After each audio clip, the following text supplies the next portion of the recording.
बिस्मिल्लाहिर्रहमानिर्रहीम। अस्सलाम वालेकुम सामीन, मैं हूं गोहर भट्ट और आप देख रहे हैं मिशल डॉट टीवी। ख़वातीनो हज़रात, आज हमारे साथ मौजूद हैं उज़ैर अहमद साहब, बहुत मशहूर शायर, अदीब, कालम निगार, सोशल वर्कर, और इनका ख़ासा अताउल्लाह कासमी साहब से मोहब्बत। आइए इनसे बातचीत करते हैं। अस्सलाम वालेकुम। वालेकुम अस्सलाम भट्ट साहब, और तमाम देखने सुनने वालों को मेरी तरफ से बहुत बहुत अस्सलाम वालेकुम। आपने तालीम कहाँ से हासिल की? मैंने स्कूलिंग सारी लाहौर से ही। शायरी का शौक़ आपको कब से हुआ? शायरी का शौक़ तो मुझे बहुत अर्ली एज से था। घर का माहौल भी ऐसा था। वालदा जो थी वो बड़ी कादिरुल कलाम शायर थी। मेरे नाना तो बड़े पक्के ज़बरदस्त शायर थे, तो बस उन्हीं को देख के इंस्पायरेशन मिली और मैं इस सिन्फ में आ गया। आपका कोई मशहूर शेर? जिंदगी के मेले में शाम हो गई जाना, घर को लौट जाने में शाम हो गई जाना। दिन चढ़ा है ख्वाहिश का तेरे रुए रोशन पर, और तेरे लहजे में शाम हो गई जाना। अदब से मोहब्बत आपको कब हुई? अदब से मोहब्बत तो बुनियादी तौर पे होती नहीं है, हो जाती है। और जब से कासमी साहब का साथ मिला, उनकी मोहब्बतें मैसर आईं, उनकी ज़ेर सरपरस्ती जब हमें हासिल हुई, तो बस फिर अदब से मोहब्बत हो गई। और अदब तो अदब ही होता है ना, अदब बराए अदब होता है। लेकिन बिजनेसमैन होने के साथ साथ आप तसनीफ़ की तरफ आए, शायरी की तरफ आए, ये खुला तजाद नहीं है? देखिए, बिजनेस तो मुझे मेरा एक पैशन है ना। मैं तो अपने जो मैं समझता हूँ कि जो मेरी प्लेस ऑफ वर्क है वो प्लेस ऑफ वर्शिप है। मैं तो उसको इस हद तक इस चीज़ का दर्जा देता हूँ। तो ये बस इत्तेफाक है कि अच्छे दोस्त मिल गए, अच्छे दोस्तों की सोबत मिल गई। तो जब अच्छे दोस्तों की सोबत हो तो फिर इंसान का जो माहौल होता है वो भी अच्छा हो जाता है। उज़ैर अहमद साहब, हमने देखा है कि आप दुनिया में बहुत ज़्यादा सफ़र करते हैं। शायद दुनिया को कोई ऐसा कोना हो जो आपने विज़िट ना किया हो। आपको भी सफ़रनामे लिखने का शौक़ तो नहीं कहीं? सफ़रनामे लिखने का भी शौक़ तो है, लेकिन उस पर टाइम नहीं मिल रहा। और दुनिया के तो बहुत सारे कोने रह गए हैं, लेकिन बर्रे आज़म तमाम हो गए। तो और उसकी वजह भी आपको पता ही है कि उसमें जो साथ रहने का जो एक मौका मिला वो अताउल्लाह कासमी साहब के साथ मिला, तो फिर सैर तो खुद ब खुद हो गई। लोग ख़वातीन से मोहब्बत करते हैं, मगर आपने अताउल्लाह कासमी साहब से की, इसकी क्या वजह? इसकी कई वजह हैं। इसकी वजह एक तो ये है कि उनका जो ख़ानदान है, जो मुझे सबसे अच्छी बात लगी, 1000 साल से भट्ट साहब दरसो तदरीस से वाबस्ता है, 1000 साल से। और उसमें तसलसल है, उसमें कोई वो नहीं आया, मतलब गैप नहीं आया। और ज़रा देखिएगा ज़रा भट्ट साहब के अताउल्लाह कासमी साहब की जो शख्सियत है, इनके जो ख़ानदान के अजदाद में से जो इनके दादा थे, मुफ्ती अमृतसर मुफ्ती ग़ुलाम मुस्तफ़ा कासमी साहब, वो हज़रत अताउल्लाह शाह बुखारी अमीर शरीयत जो थे उनके उस्ताद थे। और इनके वालिद मुफ्ती हसन साहब जो जामिया अशरफिया के बानी थे, उनके शागिर्द थे। और इनके ख़ानदान के शागिर्दों में मुल्ला अब्दुल हकीम सियालकोटी जैसे और हज़रत मुजद्दिद अलिफ़सानी सरहंदी शरीफ जैसे जो बुज़ुर्ग हैं, वो इनके ख़ानदान के शागिर्दों में से हैं। और फिर आप ये देखिए कि एक ऐसा आदमी जो कि बिल्कुल डाउन टू अर्थ है, जिसमें इनकी जो सबसे बड़ी खूबी है वो ये है, एक तो ये डाउन टू अर्थ है, और दूसरा ये कि इनमें लालच कोई नहीं है।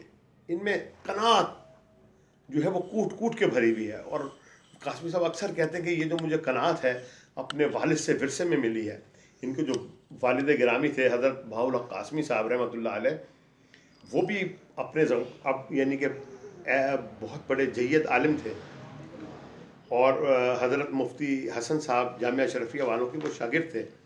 तो एक तो इनका जो ख़ानदानी पस मंज़र है, और फिर एक ये ज़रा देखिएगा भाट साहब कि ये कहाँ से, यानी बगदाद मेरे ख्याल इराक़ से तशरीफ़ लाए हैं और हज़रत अबू बकर सिद्दीक़ की औलाद में से हैं। तो इनका ख़ानदानी पस मंज़र इतना ज़बरदस्त और इतना इतना तवाना है कि मैं तो इससे बहुत इंस्पायर हुआ। और फिर जब मैं इनसे मिला और इनकी शख्सियत के जो दरीचे और पर्त जो खुलती गई इनकी शख्सियत के, वो मैं समझता हूँ कि मेरी ज़िंदगी का एक असल सरमाया है। एक ऐसा आदमी जिसको दुनिया की कोई लालच ही नहीं है, आप उसको दुनिया के लालच से ख़रीद ही नहीं सकते। यानी कि 100% मैं अपनी ईमान अफरोज़ी की हद तक कह सकता हूँ कि कासमी साहब इस वक्त के जो है ना, अल्लाह की मेहरबानी से बहुत बड़े वली हैं। मतलब मैं उनको, क्योंकि मेरा उनके साथ बहुत वक्त गुजरा है भाट साहब, आपको पता है, और गुजर रहा है अल्हम्दुलिल्लाह, और गुजरेगा, कि उन जैसी शख्सियत का मालिक, डाउन टू अर्थ होना, और फिर लालच कोई नहीं। असल जो बात है कि कनात कूट कूट के भरी है। यानी कि अगर वो आबारी में हैं तो भी खुश हैं, खाना खा रहे हैं तो, और अगर किसी चने वाले की दुकान पे, मामूली सी चने वाले की दुकान से अगर खाना खा रहे हैं तो भी खुश हैं। यानी उनमें कोई, यानी वो नहीं है, वो जो कहते हैं ना, तकब्बुर नाम की कोई चीज़ नहीं है। फिर एक मुझे ऐसा भी इत्तफाक हुआ कि हम जा रहे हैं गाड़ी में, तो ड्राइवर से कहा कि ज़रा गाड़ी रोको, और सिजदे में गए बैठे बैठे, और अल्लाह का शुक्र अदा किया है, उसकी नेमतों का शुक्र अदा किया है कि या अल्लाह तेरा शुक्र है। और फिर जब इससे फारिग हुए तो फिर ड्राइवर से कहा कि भाई गाड़ी चलाओ। फिर 2-4 दफ़ा ऐसा हुआ कि वो रुके, तो कोई रेडी बांधता, उससे कहा यार ये फल कितना है, उसने कहा जी इतना है, तो उससे सारी रेडी उसकी ले ली और उसको कहा कि यार इसको अब बांट दो। ठोकर पे अक्सर ऐसे हुआ, नहर के किनारे जाते हुए कई दफ़ा। आपका तो बहुत ज़्यादा जो वक्त है वो अताउल्लाह कासमी साहब के साथ गुजरा है। आजकल सोशल मीडिया पे उनके ख़िलाफ़ तूफ़ान बदतमीज़ी जारी है, आप उस बारे में क्या कहेंगे? क्या आपने कभी कुछ ऐसा कासमी साहब में पाया? भाट साहब, आप बखूबी जानते हैं कि जितना मेरा वक्त कासमी साहब के साथ गुजरा है ना, बहुत कम कम लोगों का गुजरा है। और ये मेरे लिए बड़ा एजाज़ है कि मैंने कासमी साहब के साथ सफ़र भी बहुत किया है। अच्छा, एक और बात है, मैंने भी सुना है कुछ सोशल मीडिया पे आ रहा है बदतमीज़ी। देखना ये है कि जो कहने वाला है उसकी अपनी क्या क्रेडिबिलिटी है।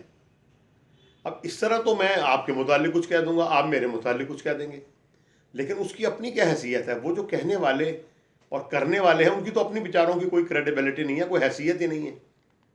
ऐसे ही ये शोशा लगा के और ऑल फॉल बक के आप किसी की ज़ात को, शख्सियत को, यानी कि दागदार करने की कोशिश करें, और ऐसे घिनौने अगर आप कोई वो इल्ज़ाम लगाते हैं, तो आप ये याद रखिए कि खुदा की लाठी बड़ी बेआवाज़ होती है। अल्लाह बड़ा बादशाह है, और अल्लाह की जो लाठी है ना, वो जब पड़ेगी इन लोगों को तो इनको पता भी नहीं लगेगा। इनके साथ या इनकी नस्लों के साथ ऐसा होना है कि फिर वो दुनिया देखेगी इंशाअल्लाह। मैंने भी सुना है, मैंने देखा नहीं, कि कुछ गलत किस्म की चीज़ें आ रही हैं सोशल मीडिया पे। तो भाट साहब, बात ये है कि मैंने कभी ऐसी कोई बात नहीं देखी कासमी साहब में कि उन्होंने माली बेज़ाब्तगी की हो, जिस तरह वो था कि पता नहीं सुना कि कोई माली बेज। और वो तो सारी, वो तो एक देखे ना, जो सरकारी, अगर मैं एक पैनाडोल भी लूँगा तो वो तो उसकी रिकॉर्ड मौजूद है, वो हर कोई देख सकता है रिकॉर्ड मौजूद कि देखे ना। अब कोई भी तमाम रिकॉर्ड पीटीवी के मेडिकल सेंटर में मौजूद होगा। बिल्कुल बिल्कुल, नो प्रॉब्लम, जो चाहे देख सकता है। बिल्कुल। कासमी साहब के साथ एक बात ये भी कही जाती है कि PMLN के मियां मोहम्मद नवाज शरीफ के साथ उनके बहुत अच्छे ताल्लुकात हैं, उनसे उनका प्यार बहुत है, वो उनके हक़ में बहुत लिखते हैं। आप भी उनके साथ रहें, करीब रहें, क्या वो एक तरफ़ा बात करते हैं? देखें, पहले मैं ये एक बात ये कहूँ कि वो उनके हक़ में नहीं लिखते। कासमी साहब हमेशा वो बात करते हैं जो हक़ और सच की हो और उनके ज़मीर के मुताबिक हो। पहले तो ये मैं क्लियर कर दूँ, क्योंकि मुझे पता है कि आप उनसे कोई बात उनके हक़ में नहीं लिखवा सकते, और ना वो लिखते। वो बात लिखेंगे जो उनके ज़मीर की अदालत के मुताबिक अगर होगी तो वो लिखेंगे। उन्होंने तो कई दफ़ा, आपको पता है कि मियाँ साहब को कई दफ़ा, मतलब ऐसे कॉलम भी हैं उनके जिसमें मियाँ साहब को उन्होंने मशवरे भी दिए हैं और उनकी निशानदेही भी की है चंद एक बातों पे कि इसकी तस्हीह होनी चाहिए। तो मैं समझता हूँ कि मैं ये कहूँ जी कि वो, या आपको या कोई ये कहे कि वो मियाँ साहब के हक़ में लिखते हैं, वो मियाँ साहब के हक़ में बिल्कुल नहीं लिखते। वो हमेशा वो लिखते हैं जो हक़ और सच होता है, और उनकी ज़मीर और उनके दिमाग और उनके दिल की जो आवाज़ होती है हमेशा वो लिखते हैं। मैं ये कहना चाहता हूँ, कासमी साहब जो हैं किसी के कोई पेड़ नहीं है। कासमी साहब वो जंग के हैं, कॉलमिस्ट हैं, और आपको पता है कि उर्दू दुनिया के एक मुमताज़ जर्नलिस्ट हैं। और इनसे बड़ा अब अभी आज तक यानी कि इस दौर में इनसे बड़ा तो कोई मिज़ाज निगार नहीं है। तसानीफ आ चुकी हैं किताबें आपकी? मेरी अपनी जी मेरी अभी एक आई है, टाइम ही नहीं मिल रहा। ये है, ये देखें, ये लगी हुई है, शाम हो गई जाना। तो और इंशाल्लाह एक दो किताबें और आ रही हैं मुस्तक़बिल करीब में, वो इशाअत के मरहले में। शायरी में आप किससे इंस्पायर हैं बहुत ज़्यादा?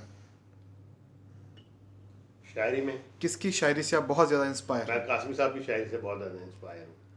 और कासमी साहब तो अहमद नदीम कासमी साहब की शायरी से भी बहुत ज़्यादा वो तो हमारे दादा उस्ताद थे ना, अहमद नदीम कासमी साहब, सैयद ज़मीर जाफरी साहब, जाफरी साहब ने, अहमद यूसुफी साहब ने बहुत उनके मुतालिक अच्छा लिखा है। और ये वो लोग थे जिनके साथ इनका बहुत ज़्यादा वक्त गुजरा। तो उनका कहा सच है या जो सोशल मीडिया पे चल रहा है कि वो सच है? या जो सोशल मीडिया वाले जो ये गंद फैलाने वाले लोग हैं, उनकी तो अपनी विचारों की हैसियत ही कोई नहीं है। उनको तो पता ही नहीं है कि वो कौन है। उनको तो साथ वाला बराबर वाला नहीं जानता। वो तो गंदे और गलीज लोग हैं जो कि अल्लाह की इंसाफ का भी इंतज़ार करें और वो देखेंगे कि अल्लाह ने कैसा उनके साथ इंसाफ करना है।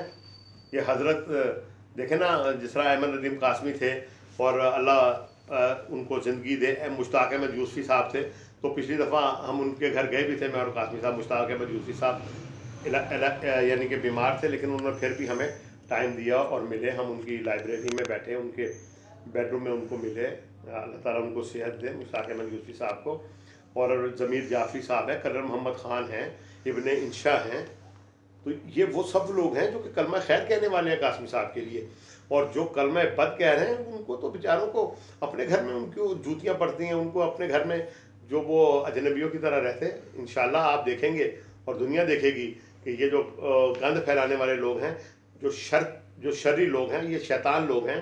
तो इंशाल्लाह उनके साथ अल्लाह पाक बड़ा इंसाफ करेगा और हमें अल्लाह के इंसाफ पे बड़ी इंशाल्लाह उम्मीद है। और कि अल्लाह बस इनको ऐसा सबक सिखाएगा कि आप, मुझे पता है कि बरसब ज़िंदगी रही तो आप भी देखेंगे और मैं भी देखूंगा। बहुत जल्द अल्लाह इंसाफ करने वाला है। अल्लाह बड़ा बादशाह है, अल्लाह खूब इंसाफ करता है। ज़ैन अहमद साहब, आपने बहुत ज़्यादा मुशायरे इंडिया जाकर भी पढ़े, तो वहाँ की कोई अच्छी या बुरी बात जो आपकी यादों में रहे? जैसे लोग इंडिया को कहते हैं कि वो उर्दू अदब का गढ़ नहीं है, क्या आपकी नज़र में है या नहीं?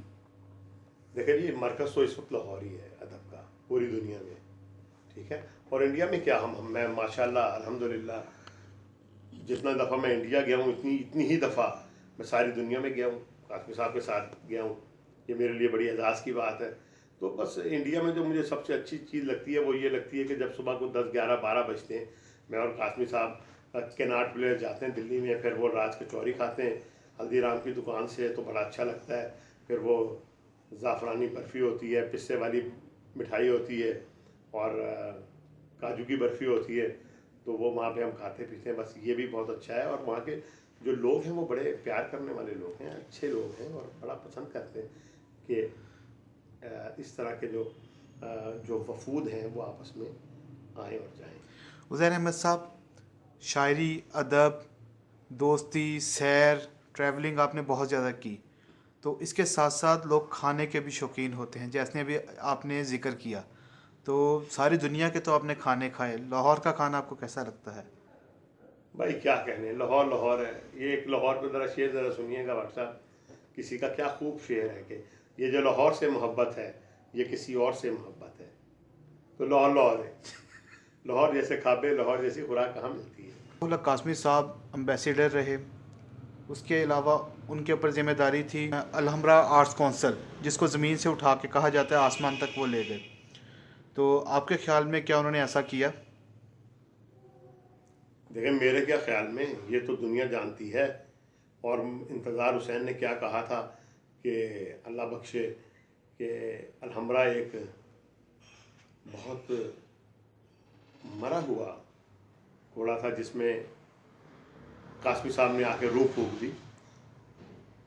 अब्दुल्ला हुसैन साहब जैसे लोग जिन्होंने बड़ा इसको अप्रिशिएट किया, जो अलहमरा में उन्होंने कॉन्फ्रेंसें कराई, अलहमरा में जो काम किए और बिल्कुल शफाफ, अल्हम्दुलिल्लाह। कासमी साहब जैसा बंदा जो है ना, हीरा बंदा, वो अब ये जहाँ को पत्थर के ज़माने के लोग नहीं थे, ये उस तरह का बंदा है। यानी कि इन पे कोई इल्ज़ाम लगाना तो मैं हंसता हूँ यार, एक कैसे लोग हैं जिनको ये नहीं पता कि कासमी साहब कैसे बंदे हैं।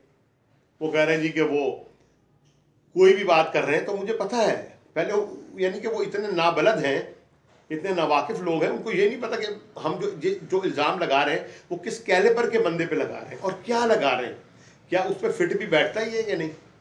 यानी कि ऐसी बेपरकी और बिला वजह की और इस तरह की जो है वो गलत किस्म की बात करना, इंतहाई अल्लाह की जो है ना, ये पकड़ से कभी नहीं बच सकेंगे इंशाअल्लाह।